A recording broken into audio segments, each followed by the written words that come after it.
me break this down for you. The issue for the judges to consider is whether or not Anthony was legally under arrest during that questioning. Jean Casares has been watching this whole thing, our in-session correspondent. So, Jean, as best you can tell, based on the arguments that were given yesterday, was she under arrest or was she not under arrest? You know, I think it could go either way, and the issue is really, was she in custody? That's the legal test right there. Was she in custody? Would a reasonable person in the same situation believe that they were free to go or believe that they were restrained at all?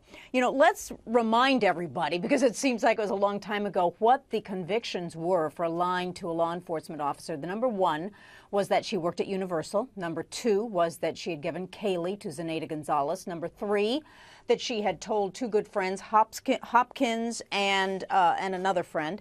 And then the fourth one was that she had spoken to Kaylee on the phone. So those were the four lies right there that she was convicted of.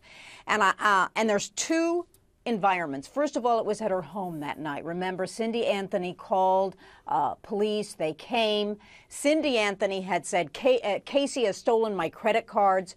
So Casey was put in the squad car in handcuffs because of the credit card issue. She was there for 5 to 30 minutes. Nobody knows for sure how long. Then she was released, went back into her home, and then subsequently gave a recorded statement to Detective Mellish. So, did she feel, would a reasonable person feel you were free to go at that point with law enforcement all around the house? You know, Christy, it could go either way. It really could. And this could become precedent-setting law in the future, case law, that other cases rely on. Now, the next day, she had said she worked at Universal. So they said, can you go with us to Universal? She went in their squad car. There she is. She walks around. As we all know the story, she finally says, I don't work here. They took her in a room and continued to, and the word is interrogate. Both sides are saying interrogation.